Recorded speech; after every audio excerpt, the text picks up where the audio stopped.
Sun in the sky, you know how I feel. Middlesbrough have stood down Rob Edwards from taking today's home game against Birmingham amid interest from Wolves. Middlesbrough have taken the lead. Henry's shot, and Hampton Park erupts. Oh, Middlesbrough take the lead.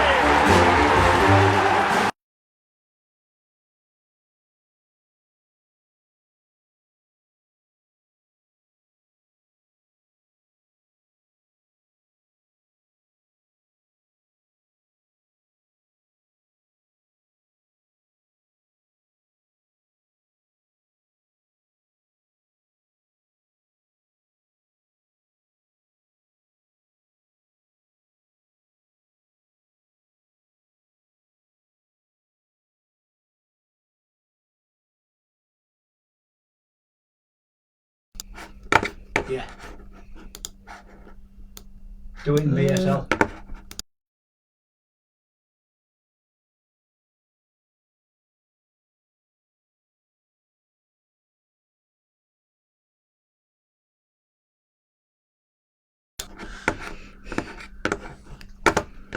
Has it been unplugged? Has somebody unplugged? Hello? Yeah. Yeah, so we've got the sound now. I know we've got the sound. No, we're just about to go live. Yeah. Just about to go live, yeah. Someone put no sound on there. Raheem Sterling. Yeah. Raheem Sterling. Now then, hey! Are we live, like? Yeah, we're live. No, now then, hey, it's only Yaff, back in the gaff, here at the Eston Nornby Social Club, the Mecca of all things entertainment. I'll tell you now, I'm in that type of mood, because it's only transfer deadline day, tickling the ivories and doing everything wrong. Just behind that camera there, we've got Mrs. Courtney Hussein Bullock Smith Jones Godfrey. Any name you want to call her, she is available for bar mitzvahs, christenings, and anything like that. Courtney, good evening. Good evening. And out there, she wasn't very happy with that, was she? Good evening. Out on the left-hand side, he's back by popular demand. The Rambler himself, with his mullet, Riley McGree lookalike. Filippo, how's it going, mate? All right. Stood in fantastically last week for me. Thanks. I was away Don't do doing that something again. very, very urgent, given blood. But yeah, I watched the show, it was excellent. And the man in the middle, as always, chatting all things terrible referees yet to get at the Boro. Should he have been sent off? Shouldn't he have been sent off? We'll chat about that very shortly. Mr. Colin Ward, good evening. Good evening, Mark. Good evening. Well, I'll tell you now, we can only start on one thing. Obviously, it is transfer deadline day, ladies and gentlemen. And one transfer which went through earlier on today was a goalkeeper. Did we see that coming, Phil? Do we need a goalkeeper? No, it took me by surprise, but like Boro fans well aware, we've not seen Dieng for a long time, and even though he's been back training, he's not really been involved at all. So it probably makes sense to bring somebody in as cover. No doubt that he's going to be in as cover. But yeah, it took me by surprise. I mean, Cole, I've seen some of the social media things about this, the goalkeeper coming from West Bromwich Albion. I mean, like with most goalkeepers, let's be honest, when they move on, they always, good riddance, don't bring him back and things like that. But like Phil said, I think he is just cover, isn't he?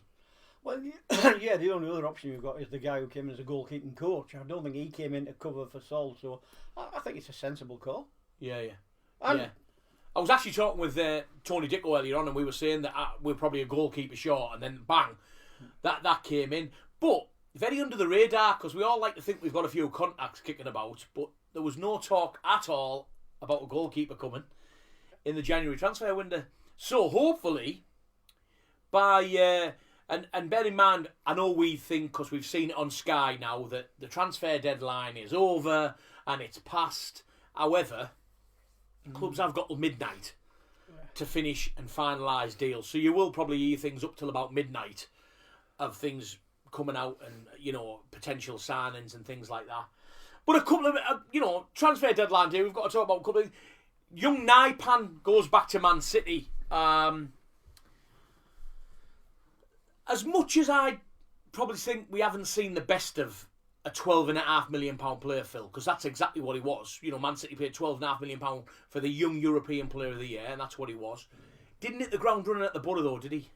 No, a bit of a shame, because Boro fans will remember Ben Doak coming in and how well he performed consistently for us, and you see another young lad from a massive club in the Premier League come in, and you sort of, there's an expectation that they're going to hit the same heights, if not exceed it. And for whatever reason, I didn't think he never looked strong enough. Technically gifted, we could see that. He was comfortable on the ball with his dribbling, but didn't really see a lot, and then just sort of fell by the wayside, which is unfortunate. But will someone else get the best out of him, Cole, do you think? Well, a lad who I've known for years, you might know him, lad Gary Bickerstaff. He actually posted on my social media today that he thinks that Naipan was too good for the Championship. I certainly didn't see that. Well, you mentioned Doak there as well. Though. Don't forget, Doak didn't have that big transfer attached to him like Hamilton and Naipan both had. Yeah. They're both City's, so I would be questioning their scouting on They're honestly. the thing is as well, you're saying the £12.5 million player. Is he a £12.5 million player, or if the team that they've bought him from just capitalised because it's Man City and they will throw money at... Yeah, obviously, look, City thought, and we can't take away from Naipan that he was voted European Young Player of the Year. So I don't think that, there's no smoke without fire. He's obviously a decent player. Whether I think it may be a little bit too early for the cut and thrust of the Championship, Tuesday, Saturday, Monday, Friday, it's a little bit different to the Premier League. And to be fair, he didn't get a run of games really, but I don't think he did enough to warrant a run of games. To be fair, I mean, the start he did had early on in his loan, and he did start. You're right. I don't think he did put enough into the game where you thought. But he had remember, opportunities. that was under another manager as well. Yeah. He came in under another manager. We don't know what Kim Elberg's thoughts are on him.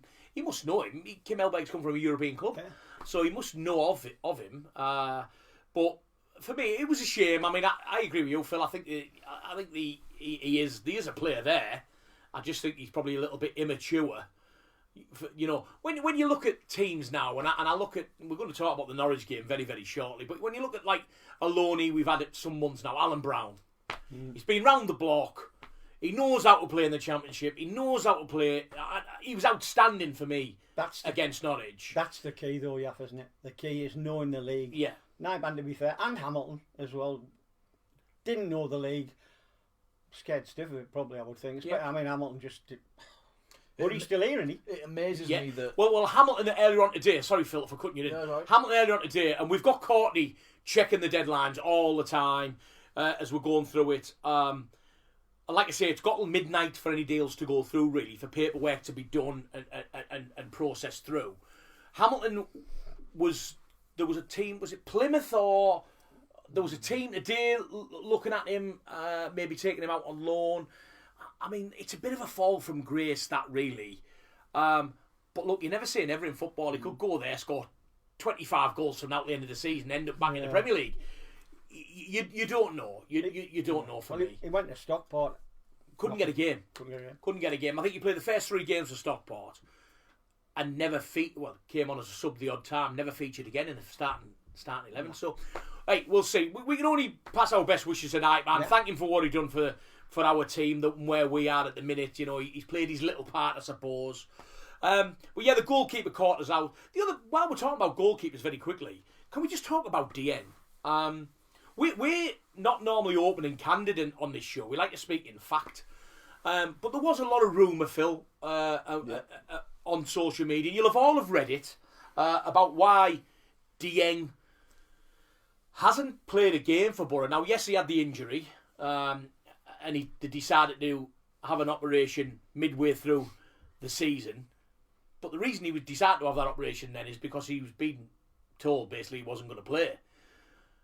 Now, we know, or we think, it was a discipline matter with... Sorry, talking to DN, his move to Feyenoord has collapsed. All right, so there you go. Breaking news straight away as we speak. There we go. Dieng's proposed move to Feyenoord on loan has collapsed. Now, we have a little thought on that, don't we? And we're going to come on to that, me and Phil, very shortly. But we think it was a discipline matter with not Rob Edward, but Michael Carrick. There's You been owe a, a pound, by the way. there's been a, say again? You owe a pound. Yeah, that's another pound there. But we think there was a discipline problem with Michael Carrick.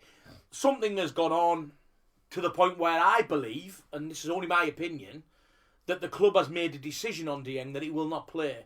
Because he didn't play under Rob Edward, there's £2 I'll have to put in.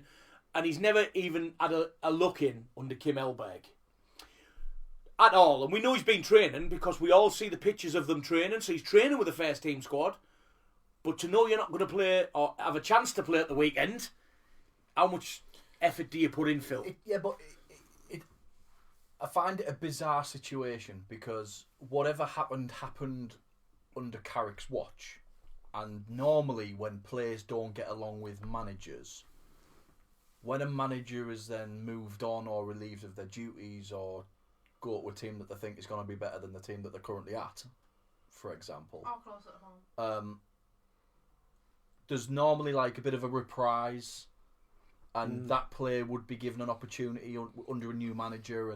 But whatever happened seemingly was serious enough that the higher ups at the club have made a decision that this person will not feature.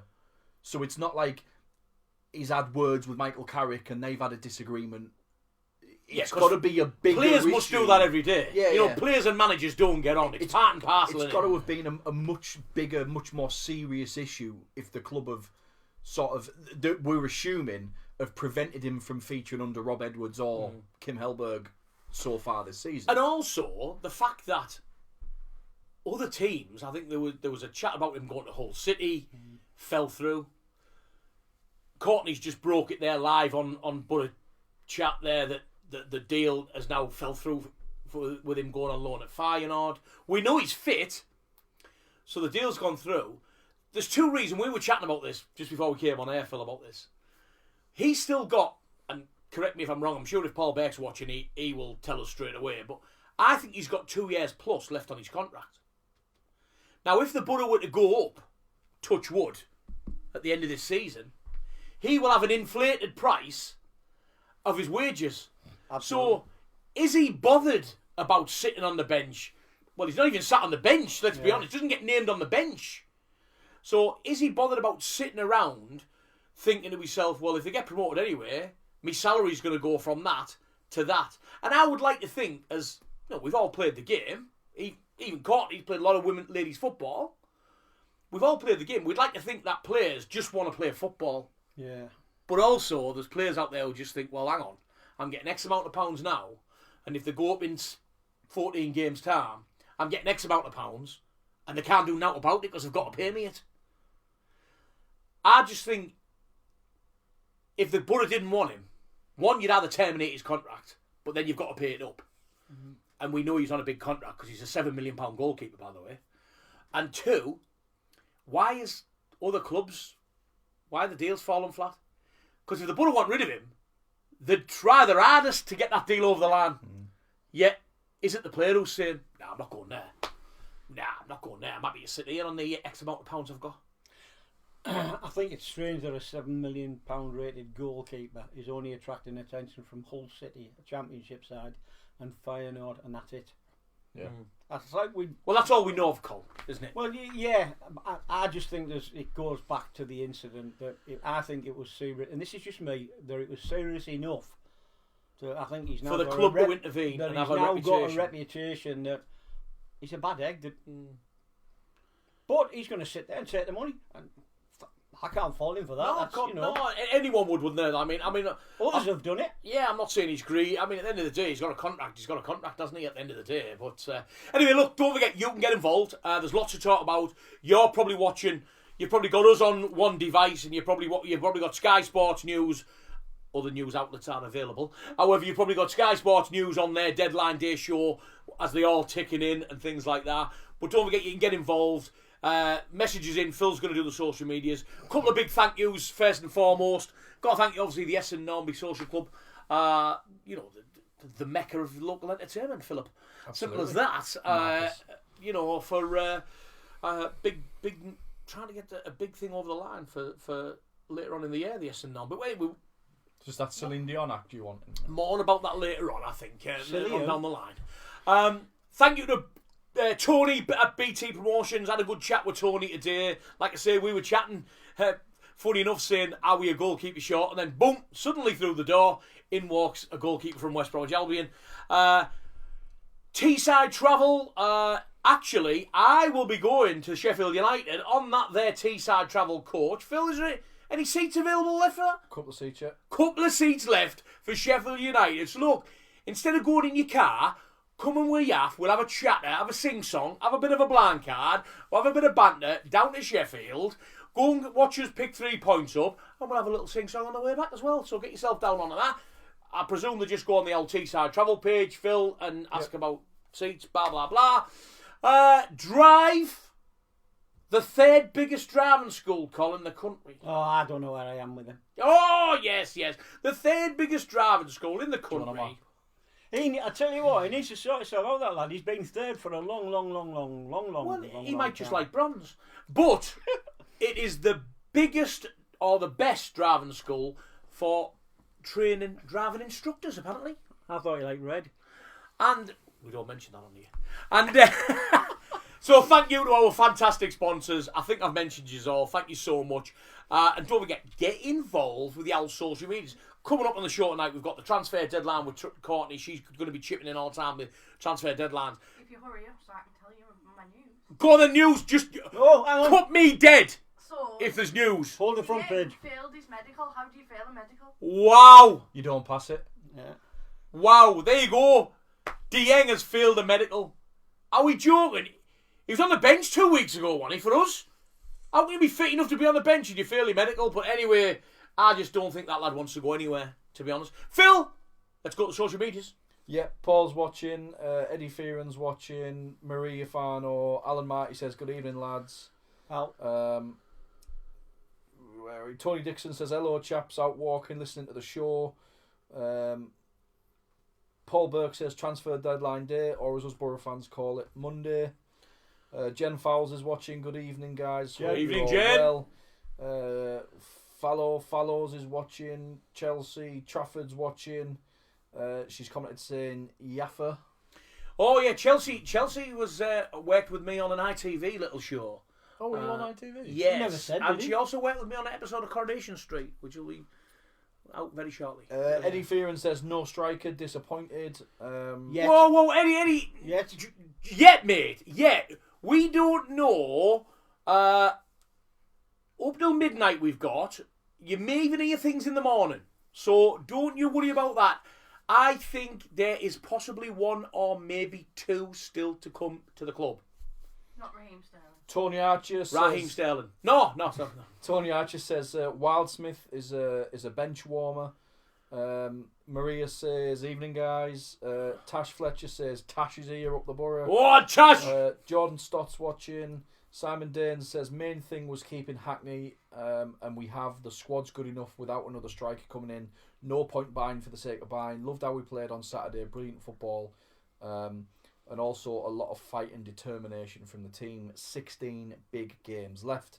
David Martin says, or Martin David, whichever round it is, says, Killer. I don't think we played him in his position. We played him wide instead of 8 or 10. Is that Naipan, I think? He's I think on so. Eston Normie Social Club is watching. Yes! William Lewis is watching. Rob Regan's watching. Josh T. Total Bennett is watching. All right. Eddie Fearon says, who gave Carrick a black eye? ? Matty Brown's watching. Stu Gorley says Dieng's failed his medical. Paul's Burke says that Dieng's got 18 months left on his contract. There we go. 18 months. Year and a half. Dylan Michael's watching. Donna Law says hi up the borough. And Stu Gorley, last one there, says Tin Pot window is still open.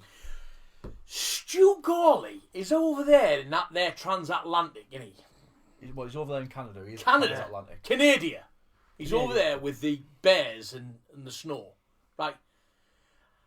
How come he knows that he's failed his medical that quick like that? Because of the world news, mate. World news about Dieng. It's deadline day. Yeah, Canada has got them satellites. He had Courtney, tell him.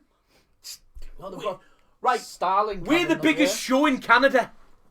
Get Stu Gawley on the phone to me. We're the only show in Canada. Yes, exactly. Reruns of Neighbours. Win-win-win. Win-win. Anyway, talking about win-win, I had a special guest in here today, Courtney, because we've got the mic on. We can talk over the picture, can't we? So we had a lovely James and his son. All right, I met James when I was down there on that win-win with ITV. All right, they popped in the studio because James is taking his son around, hopefully, every Premier League side, and they've got tickets tonight to go and watch them Mackhams up at the Stadium of Light. There's another pound I've got to put in, James, but anyway, they popped in to see Yaff, eat at the S&N. We had a quick look around the studio, James and his son. James, it was lovely to see you, mate. Have a fantastic night up at the Stadium of Light. It's not as good as the Riverside, but you did say if we get promoted in 16 games' time, you're going to bring your boy down to the Riverside. When we get promoted in 16 games' time, you're going to bring your boy down to the Riverside and watch a game there. So great to see you, mate, and fantastic. Hope you like the game tonight. Anyway, boys, let's get back to it. Courtney, anything more on the transfers before we go to the Norwich game? Okay, just interrupt me. Okay, just interrupt me and stop me dead. Okay, I know it's hard. I know it's hard. To get a word in Because if edgeways. Stu Gawley can't stop me dead, you can't. Anyway, listen. We've got to chat about Boro 1, Norwich 0. For those who watch me on social media and my pages, you might have seen that I had a few words with the old carrot crunchers of Norwich, and there may be a few watching this evening because there's a few names there that you named out who don't normally watch us. So I'm waiting for some pelters to come into Yaff if you want the truth.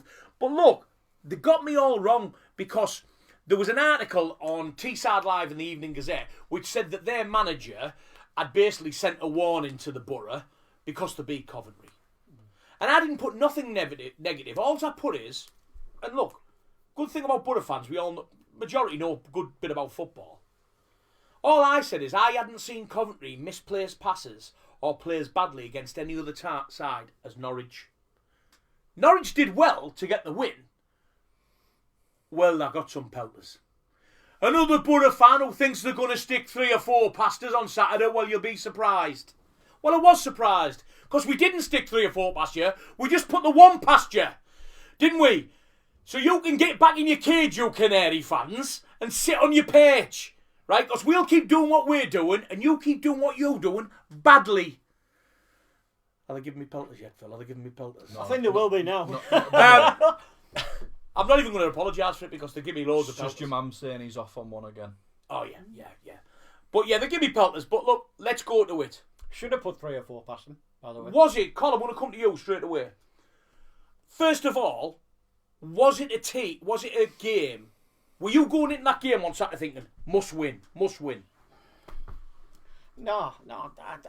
I always want us to win. That's the difference. I don't ever think it's a must win. It's because they're all must wins technically, aren't they? That's what you're looking to do. You're looking to take 3 points every game. But I thought it would be tough. But I don't know. Unless I watched a different game, I thought we deserved, and I thought we were comfortable winners. I think Solbrin had 1 save to make, did he? And that sort of thing at the end a little, which was a foul right before it, so it should never have got to that anyway. But there you go. Yeah, well, we'll come on to the referee very shortly. But Phil, did you think? I mean, I'm going to tell you what I think in a minute, because a couple of Norwich fans who I actually get on with, who message me privately, I couldn't not say to them. I watched the game. Obviously, I was at the game. Took the young grandson to the game on Saturday. He absolutely loved it. And I've only had him there twice, and twice we scored 3, and then we've beat Norwich. So I'll keep taking him. But I said to the Norwich fan, and he was saying, look, it was a great game of football. I thought we played really well against you. Without being flippant or facetious, and I wasn't trying to be, I watched the game again on catch-up on the stream that everyone can watch if you have it. Oh yeah. That there abroad one. Yeah. And I watched the replay of that full game. Right now, people will be sat there thinking, "Has he got nothing else to do?" No. No, he doesn't. No, I just like football. I watch it. And I'm sorry, but I thought the same when I was watching it live, and I watched the same. I've counted no more than 16 minutes in the full 94, 95 minutes of which it was, that they've actually got the ball trying to attack us. The rest of that game, they run around like headless chickens. We're totally in control of the game. And yes, I will give you that. I think Sol potentially makes a howler at the end because he starts to come, stumbles, thinks I won't, and then he wants to come. If anything, you could have brought him down the way he struck at him. But I didn't see anything, and I didn't see, those people sat next to me saying, "Where's the Norwich who beat Coventry?" Well, they obviously didn't watch the game. It's the same Norwich. It's just that the Boro weren't having an off day like Coventry had a massive off day against Norwich. They couldn't string a pass together, lads. Do you see the same as me, Phil? Or am I just a total biased Boro fan? I thought it was a comfortable game for us on Saturday. Yeah, I didn't feel at any point that we had to be cautious. And I think we've proved this season at the Riverside. I think, have we lost, other than the cup game, have we lost 2 games? Hull and Blackburn, I think. At home. So we have sort of made the Riverside a bit of a fearful place to come, a bit of a fortress for the fans that are in there and their voices. We play some really nice football, and in the past, I mean, considering we only scored 1 goal, and what a goal it was, in the past, when we played away at Derby on New Year's Day, we controlled that game and got beat. Yeah. There's a couple of other games this season, I can't think off the top of my head, where I feel like we've controlled the game, but then ended up conceding and maybe not come away with 3 points, where we absolutely probably should have done. But it's such a nice thing to be able to sit and watch a game and not think, "Oh, we've got to be on our game here and we've got to start."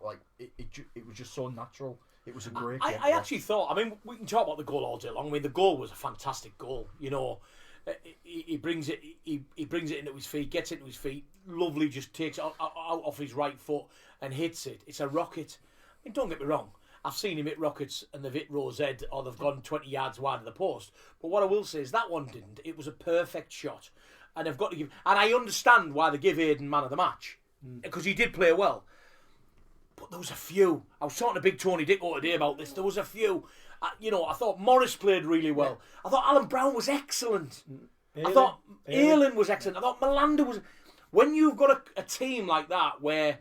How many times have we sat here as Boro fans and went, well, when you've got him off his game, and him off his game, and him off his game, I don't think there was anyone who didn't put a shift in or didn't look the part on Saturday. We looked a class act on Saturday. And I don't want to take anything away from Norwich, really. I'm only joking. I don't dislike Norwich, but they just didn't have enough. We were totally in control of the game. We look now like, and I hate to say it because people who aren't Boro fans, like, we know we have a few Coventry fans watch. We know we have a few Derby fans watching, and I'm not trying to be big-headed or flippant because, all I want us promoting because I think we deserve it, right? But I think at sometimes on Saturday we looked unplayable. We kept the ball that well. It was like men against boys sometimes, honestly. And I say that lightly because I've watched us chase the ball. I've watched us chase against teams, and Coventry they're having a little bit of a blip at the minute, but remember when we were sat in here saying if Conway had put that goal in against Coventry at home, it's a different ball game. Well, everything was falling for Coventry then. Now it's not. Yeah. They're starting to not get the rub of the green. They're starting to get a few upsets and a bit of fans whinging. I mean, I read some fans saying that our defence, like they were saying our defence like a leaky roof and all. I mean, it's funny that because 5-10 games ago, you were well beat us and it was us. So the championship's like that. But for me, I just thought we were really comfortable. I thought the manager at the end as well and the players, they just look like they're enjoying themselves, cold, don't they? Yeah, going back to what you said earlier, that the goal, yeah, it was a great strike from Hackney, which he's not renowned for, let's face it. No. When he shoot up, I thought he was a great strike. But the work that went in before it, that high press that Kim Melberg has said, but we're now starting to see that. Others have promised it. I think that's a big part of our game now, that putting pressure on the tippy-tappy at the back, and that's where the goal came from. Well, I'll tell you what, don't forget, keep getting your messages into Phil. Phil, let's have a look at the social medias before we go a bit further on. Courtney's quickly having a scan down the old transfers. Yeah, Stu Gawley's been on. He says, apparently I'm not knowledgeable to you, Yaff. He's not knowledgeable? Because you were ripping him for the Senny Dieng failing his medical. It's all about opinions, Stu. No, I wouldn't say that, Stu. I was just saying, how have you known all the way over there in like Canada? They've just got electricity, haven't they? So how? What? What's that? I'll turn his camera off. Carry on. Yeah, get him off. What? Tony Dixon's watching, Jordan Stott, Gary Upex, Josh Moore. Gary Upex, I hope he makes the pies. Josh said they try to constantly play the counter-attack with the big lad up top. Yeah. I thought he put a shift in that big lad up the top, like, did you? Looking at he was a handful, I thought. I thought he put a shift in him, like. I won't lie to you. Tony Costello's watching, Matthew Akko Adkins watching. Josh says he wouldn't know anything about the goal because he missed it because he needed the toilet, so he went to the toilet, heard the fans cheer, thought we Schoolboy era. Came back up and we were all celebrating. I wish I had a pound for every time I'd done that. Never Courtney's been on, says Luke Ayling the most consistent player in the league. Yeah. Where are we? Josh has been back on, said it's not just one standout player like previous seasons, it's a standout team. Yeah, that's a good point. Everybody's performing where they need to. Eddie Fearon says all the players fought for that win. The last minute touch from Dale Fry was unbelievable, just as good as scoring a goal. Yeah. Michelle Bestford's been on, says there's a fantastic team spirit at the moment. I'm loving it, and I think Kem Elberg is a big part of that. Tony Archer's watching. And then at the end, Stu Gawley says, it's the drums, Yaff. It's the drums. On that team spirit thing there, yeah, well, you notice at the end, Sarmiento, how he was like, they all shoved him forward. And I'll tell you what, he's picked up the old fist pump fairly quickly, hasn't he? Better than Elberg, to be fair. Tell you what. I mean, look, going back there was a couple of things on Saturday, getting away from the game. Like I say, I don't think there's much to talk about the Norwich game. I thought we looked really comfortable. And it's hard to pick. One of the referee, I thought the referee, and I don't like to come on here and have a go at referees, Cole, because I never used to do that as a player, did I? So, no, of course you didn't. So I mean, for me, he got a load wrong, really, and in our opinion, he got a load wrong. The one thing I thought he didn't get wrong, but everyone sat round me, and me, thought he had got wrong, was when Conway takes a tumble and the goalkeeper comes out like a bat out of hell, and they have a coming together. Now, I'm going to let you explain it, because you're the qualified man to explain it. But I'm going to probably agree straight with you, because I told them all happening. Obviously, there's young kids sat around me with dads and mums, and they're all like, yeah, he's got to go, and I was like, no. But give us the law, give us a proper... I'll just tell you beforehand, though, when the incident happened, obviously where I sit, I know a lot of the guys and girls that sit around me, and straight away they're all giving that to me, red card, and like, to me, right. I think the referee got it spot on. I don't think. And I'll tell you why. That's one of the only things he did get right spot on. I'll tell you why. Adam Bragg obviously disagrees, and then sort of interrogated himself by sending us a video that just confirmed what I'd already said. Stay off that red wine, Adam. Stay off that red wine, son. Conway gets to the ball first, and his right foot plays the ball, and it's going towards the corner flag. So it's not an obvious goal scoring opportunity. And there's also a covering defender, so I think, as you say, I think that's probably one of, or maybe the only thing that he got. He did have a poor game. I thought for that type of game, given the form Norwich were in and the form we were in, I thought maybe not a Premier League referee, but certainly I just thought it was a game. Well, the week before we had a Premier League referee, didn't we? On a game that didn't mean anything. Which I didn't understand that, but you would have thought it would have been selected a bit better, Phil, wouldn't you? Like maybe the Premier League referee could have been on Saturday against Norwich. Like Cole said, bear in mind the form there in the form we're in. But people are still going to comment now, I'll guarantee, no, it's a red, it's a red. It's not. If you know the laws of football, and I'm not saying I agree with it. Well, I must admit, I don't know all the laws of football. I'm not a referee. What I did see is he's correct in law, in my opinion. Conway's banged the ball past him, past the goalkeeper, but it's heading towards the corner flag. It was only I seen the replay when I watched the replay later on when I got home. Is the centre half is like busting a gut to get back. And Adam may be right. Is the centre half going to get past him and tackle him? Possibly yes, possibly not. What I am saying is that ball's into the corner flag. That's not, for me. If he's heading straight to the goal there and the keeper takes him out, possibly. The thing is, it's a red for me. I'd be screaming for a red. What people need to consider, if the defender wasn't there, right, then you could argue dog saw the denying an obvious being the key word. Yeah. Because there is an obvious chance to score with no defender. As soon as there's a defender beyond the keeper that's running back, there's no obvious about it because it's 50-50. Do we think Conway would have caught that ball? No. I think that regardless of, and I said it to you before, that whether the defender's there or not, to me, in my opinion, as I understand the law, it's irrelevant. Because the ball has clearly been played with his right foot, Conway, and it's going away towards. He might not. I don't even think he'll catch it. Conway is not going to shoot with his left foot. It's not an obvious. But the referee wouldn't know. No, he wouldn't. But I think we as Boro fans know Conway's not going to shoot with his left foot. Yeah. So he's knocked the ball away with his right foot. Yeah. Then he's going to need to take a touch back inside with his left foot to then have a shot. At which point, that defender that was screaming back is now set himself to block an attempted shot. The direction of the ball, as I've said, and also that's the bit what speed. Got me, like.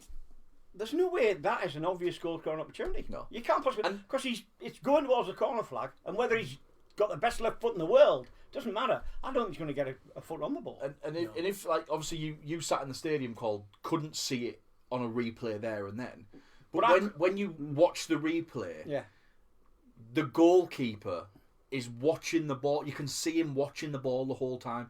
He sticks his leg in when he thinks he's going to get a touch on it. But what goes against Conway here, with every single referee in the league, the first 20 games of the season, every time a gust of wind hit him, he was diving down like a sack of potatoes. So that doesn't help him either. I've said it before, Phil, and I'll repeat myself. I honestly don't think that there's a single referee out there that will think, oh, it's Tommy Conway, he's gone down too. So I honestly, I'd love to say someone put me wrong. I just don't think referees think like that. Everybody can be the best referee in the world when you're sat in your armchair and you're looking at it 27 times. But even Ben Toner on Saturday, he gets one look at it. And I think he called it 100% spot on. I do. He gets a lot wrong. I mean, he does get one look at it in that situation. Yeah. But in that situation, I would hope that he has the support of the assistant referee at that point. Don't get me started on assistant referees because I don't. The assistant referee wouldn't come into that because he's right over in the corner. I know, but if he's they're obviously all mic'd up at the minute, without seeming cocky or anything like that. Assistant referees or linesmen, whatever you want to call them, for me at the minute for ins and outs. Yeah. Well, because there's no way a lino now. I've watched at the Riverside. I can't speak for everywhere. I've watched at Riverside. There was an incident. In fact, there was an incident about a corner on Saturday for a Norwich corner, and instead of just putting his flag straight down to the corner, he looked at the referee, and the referee put his hand up, and he put his flag down. You might as well not have him. If he's making all of this, you see, and I understand referees I'm wait for me. In that particular instance, someone who's done a bit of lining myself, but obviously not at that level, it's right in front of the assistant referee, so that's where the referee would be looking. Right, I'm going to go with him because he's right there, he's right underneath it. But we have said before, years ago, it used to be, right, I want you to do offsides and throw-ins. I've heard murmurs and whispers that it's certainly going back towards that, and that's a shame because they're there to assist. Yeah. And if you need assistance, why tell him that I only want you to do throw-ins and offsides? But by doing that, though, Cole, but it's ultimately. But we don't know that. They don't need so highly qualified officials to call ins and outs. I suppose the referee would say, "I'm taking the onus off the line," or the assistant referee, "I'm taking the onus." But for me, I mean, years ago in football, there was always this thing called common sense. And I see a lot of things happen now at the minute. Strelic getting booked after 30 seconds on Saturday. Strelic had literally came on, ran onto the pitch, hadn't touched the ball once, makes a tackle, fouls the player, referee gets a yellow card out straight away. Now, if the referee had thought to himself there, and you might be able to answer again, Cole, the guys out there might be able to answer it for those who play still or watch a lot of like non-league refereeing and things like that. Common sense to me says he's literally come off the bench. He's not up to speed with this game at all. How about just a word with him saying, come on, I know you've just come on, but be careful. No, bang, yellow card straight out. Yeah, well, the FA don't need that money. But a referee covers themselves by following the rules as set out to them. Because so there's no common sense there. No, but like Cole said earlier on when we were talking about it, that was a yellow card. Yeah. Maybe not 30, but regardless, that was a yellow card. I think it's a yellow card, but 5 minutes in, 30 seconds in, it's a yellow card. Yeah. The ref doesn't give it, and then the ref gets questioned about it by the FA, and the FA go, "But we're not asking you to do that. We've written these laws for you to follow, so you follow them laws." The point I made. So we took the common sense out of that bit. Well, the point I made in there was that it was correct in law. It was a yellow card, but I can count at least 4 that were almost identical. No card. Yeah. They've got to be consistent. The thing is, when you talk about common sense, right? You're playing football with your mates and the ball goes into the road. You're going to wait till there's a gap in the traffic to go and get it. You're going to wait till there's no cars on the road to go and get it. It's common sense, but it's perspectives. Yeah. Which is safer? Which one do you go with? Now we're talking about common sense and we're going to go back to the social medias. That's long been taken out of the games. Yeah. Long been taken out. Stu Gall is going to say, I've got no common sense here. I bet you a pound to a penny. Well, actually, he says, if we do go up, I'm not looking forward to dealing with VAR. What is he going to be calling it like from Canada? Are you calling the? Oh wait, mate! I've just told you we've only just got electricity. It's him one of them polar bears. He's got us on a dongle. He hasn't got internet over there yet. They're on a dongle. On a what? Tony Costello says we don't want a Premiership ref as they have forgotten how to ref with VAR. I disagree. The last ref was it Madley? Yeah, we had. I thought he was excellent. Best ref I've had all season. I thought it was good. Yeah. Josh Moore says not a bad thing. I like Tony Madley. Oh. He says, Josh Moore says, I wonder if we have a Premier League referee for the game against Coventry or even Ipswich a little later on in the season. You would think so, wouldn't you? Paul Berg says, Hull and Ipswich have their game in hands to play tomorrow night. Be interesting, won't it? Well, there's another comment here somewhere. One second. Luke Bowie says, how Hansen and Hamilton and Dieng is here, I will never know. Evening, Luke.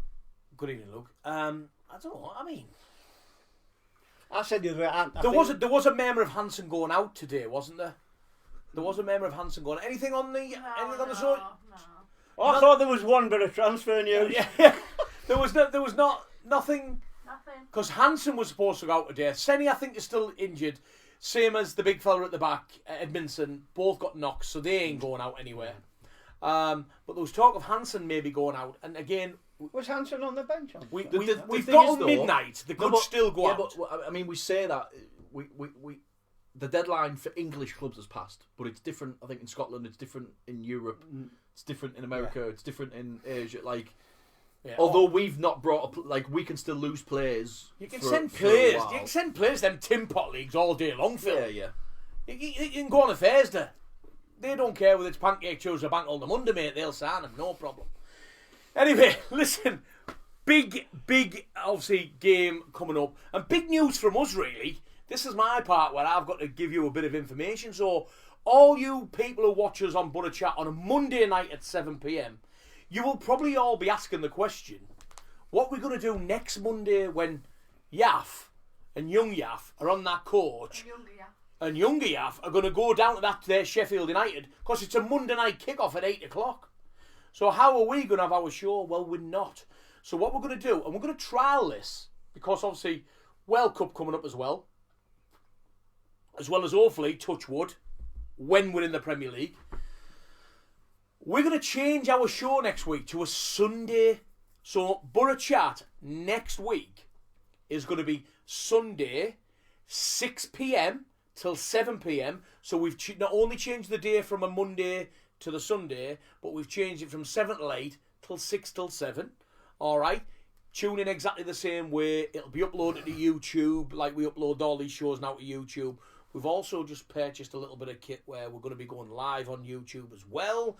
So that will be coming very soon as well. Whether we wait till next year or whether we bring it in the back end of this season, I'll speak with the lads and lasses. But yeah, just a date for your diaries. We'll be plugging it all week anyway on our Facebook page.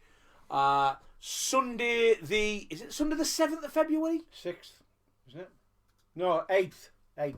Is it? So when the game's on the 9th. On the 9th, yeah. So it's Sunday the 8th of February, 6 p.m. Join us live here in the Broom Cupboard, chatting all things Boro, with a look forward to the Sheffield United game. Because obviously we can't speak about about it because we'll all be at the match or watching it. So that's what it's going to be. And if it works, we will be the first podcast out on a Sunday. So we'll be the ones in future. After the Saturday game, we'll be getting it out live if we switch to the Sunday. You let us know. Would you want us to switch to a Sunday? Would you want us to stay as a Monday? Do we get a pay rise? Pay rise? No. Let's go the whole log. Do 7 nights a week. 7 nights a week? I can't. Wow. Bloody hell. Oh, we'll always say bloody hell on here. Anyway, That's another pound. Another £1. it cost me more to come in just by putting money in that tub. Anything else? Called Courtney that. Anything else, Courtney, on the Al transfer markets? Nothing. No, so it's very quiet coming out of the Al Riverside and Wynyard.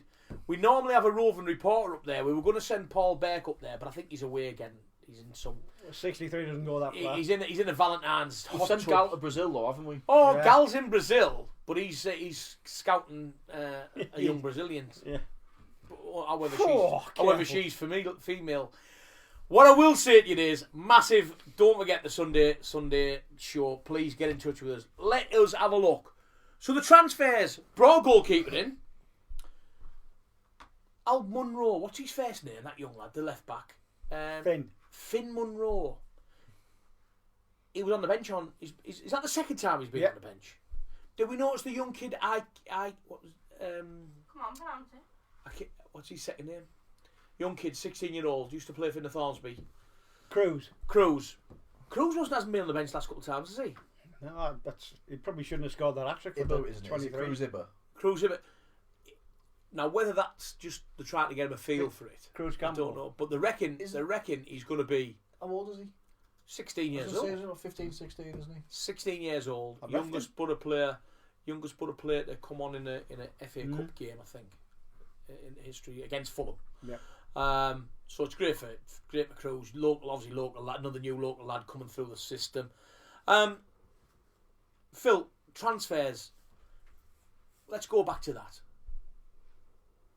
I know you said 7 o'clock is the English cut-off day, but they've got till midnight. Do you envisage anything else coming down? Now, we're still holding on to the hope of Armstrong. Now, we know that the deal for Larsson's gone through, which people are saying, well, that opens the door for Armstrong to go to Wolves. If I had Armstrong sat here, or if you were Armstrong now, would you go to Wolves in the position that they're in at the moment for a little bit more money, or come to the Boro with the attraction of possibly being back in the Premier League? Well, that's it though, isn't it? Because you know what you would do, I know what I would do, but we don't know what each other would do. You know, I'd like to think that he'd much prefer a chance of promotion than the chance of relegation. The money will obviously be more at a place like Wolves, but a little bit closer to home. If we don't get him, I think we've had probably one of the best transfer windows that I can remember. Because in the past, in this situation, didn't we spend wasn't it some like £18 million on Jordan Rhodes? Played for 6 months and then that was it. All roads lead to the Premiership. We've panic bought players and loaned players in the past where we've brought in 3 in Castledine, Munro, and Sarmiento, 3 young, proven, creative players that are very good at what they do. Fans know what to expect. They're young, they're hungry, they want to be successful.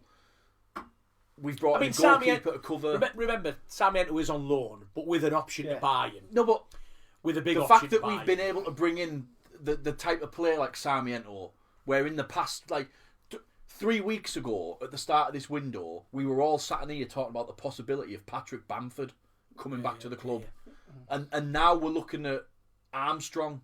We've there's been such a change of calibre to the type of players that are wanting to come to the club and have come to the club. Yeah. I just think at the minute nothing the club can do is bad or is wrong. We're about to hit it. Well, what I would say is obviously the players in is obviously Leo Castledine, Finn Munro, Sarmiento, which came on the last couple of minutes against Norwich, looked lively by the way. Bear in mind he hasn't played in a couple of months, but he did look lively. And obviously that Joel Wildsmith, the goalkeeper from West Bromwich Albion, here. So we brought 4 in. And to our knowledge at the moment, and I can see Courtney going through it now, checking up again, but Bearzog obviously out to Bristol City, came on when they got thrashed the other night, but came on for about the last 18 minutes or something, 16 minutes. He must have been sat there thinking, what have I done? Yeah, he must have been What have I done? Obviously, Naipan gone back to his parent team. And Kante out on loan to Saint Etienne, which I hate to say it, but I don't think we'll ever see Kante back here. No. Too big a step up, I think. Yeah, I don't think we'll see him back here at all. Obviously, so 4 in and 3 out isn't bad.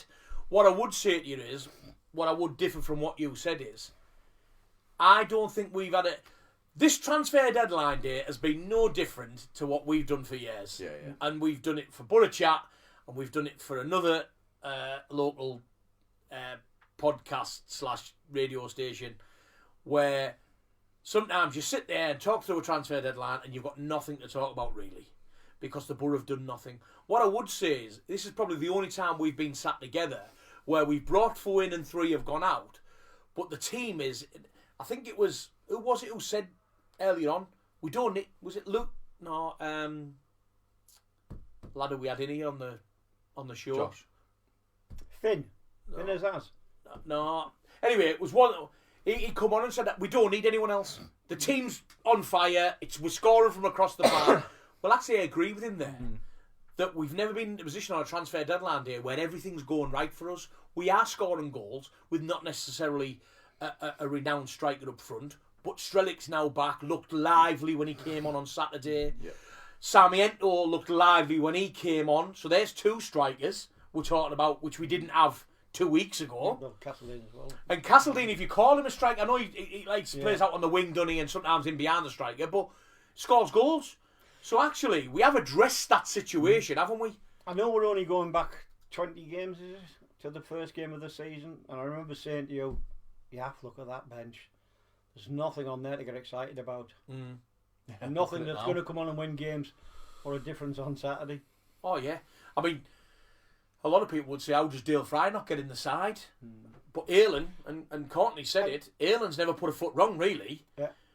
Malander is Malander. He's a Rolls Royce, isn't he? And you've still got Alfie Jones. And you've got Alfie Jones to come back. Who was terrific before he got injured. And Britain didn't put a foot wrong. I know he took him off because I think that's precaution. I think he was thinking to himself, he's done 65, 70 minutes.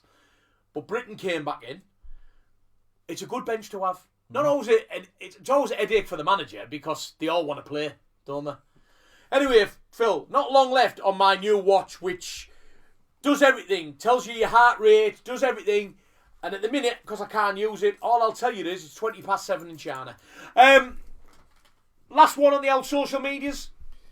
There's a canny few coming in. So, Stu Gawley says Hamilton was playing under 21s tonight.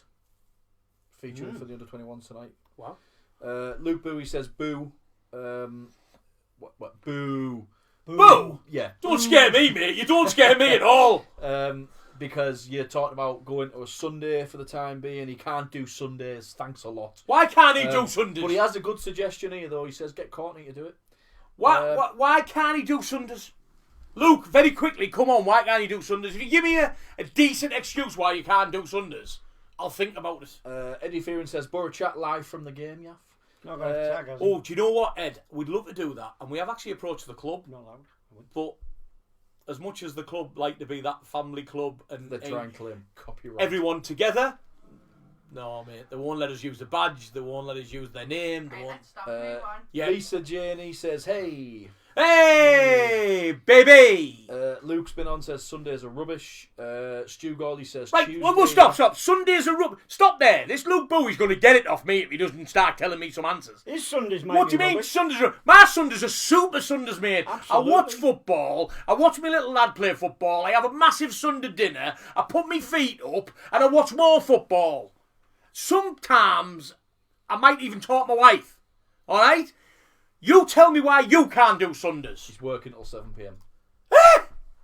Wait till 7 p.m. Well, On do you a know what? Sunday? Do you know what he can do? Something wrong He's there. either highly paid that he has to work on a Sunday, right? Sundays are for God and the Boro. The other thing is, can he fiddle about with YouTube and come and watch us on there? Are you asking me or are you asking him? Well, I don't know. I don't know how to do the old YouTube. You do all that. He's been on, says Calvin Phillips to Sheffield United confirmed. Good. Just in case anyone's wondering Right. about Calvin Phillips.